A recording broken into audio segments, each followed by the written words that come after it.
Welcome to the Zach on Leadership Podcast. I'm your host, Zach Hughes. Today's episode is entitled Run into Complexity, Return with Simplicity. Our world continues to become more and more complex. We accept it. We expect it. We deal with it. Yet complexity bogs us down. It makes us slow. It makes us cautious.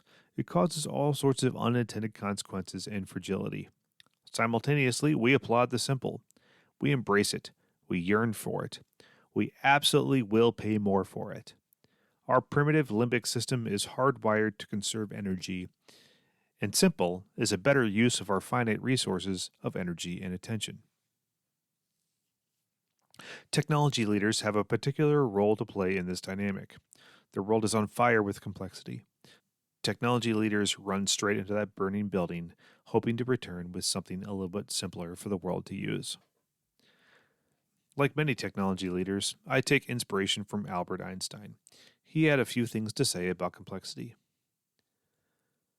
Make things as simple as possible, but no simpler. I love this quote.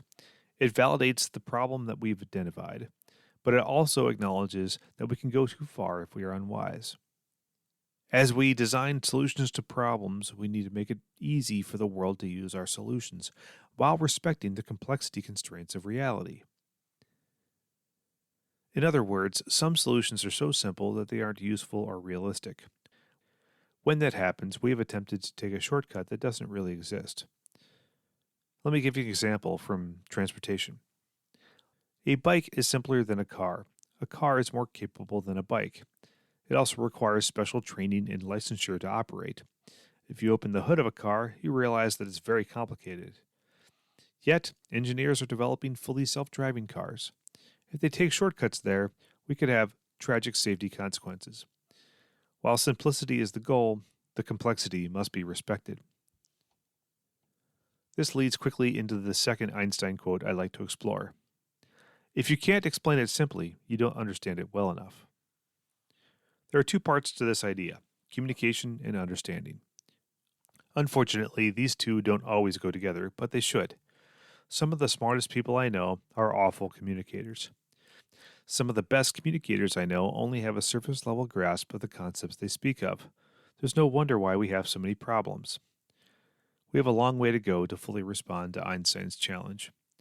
We need to go deep into complex topics. We need to up our communication game. It's hard to overinvest there. We need to find the best way to explain very complex topics so we can be a valuable resource to others. Here's what good looks like. Explain a complex topic to an unfamiliar audience in a way that gives them a clear understanding of the issue from their perspective.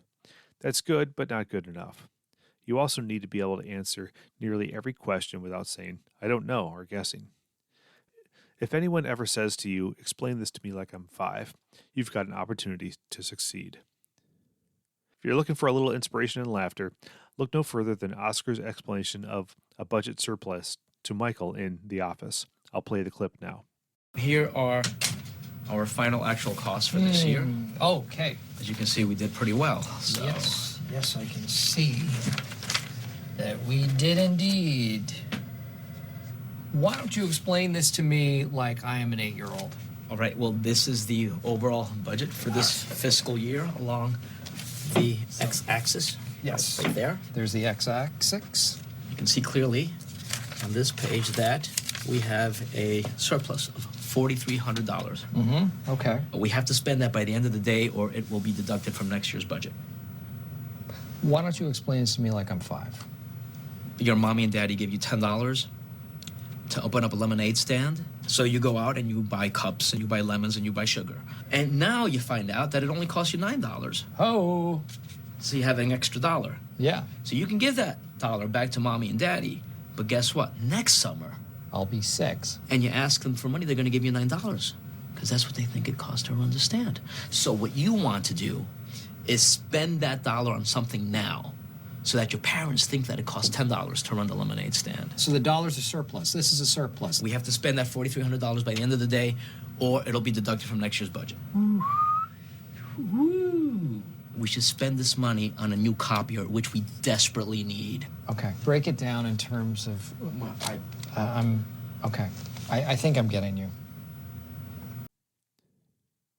Let's all hope that your audience is smarter than Michael Scott, but just in case they aren't, be as prepared as Oscar.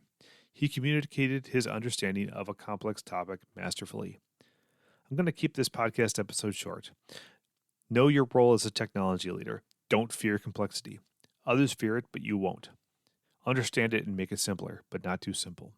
Finally, explain it well to the rest of the world. Do that, and you'll make this world a better place. If you like Albert Einstein's quotes, check out another article I wrote about being a person of value. I have a link to it in the show notes. That's all for this week's episode of the Zach on Leadership Podcast. Thanks for listening.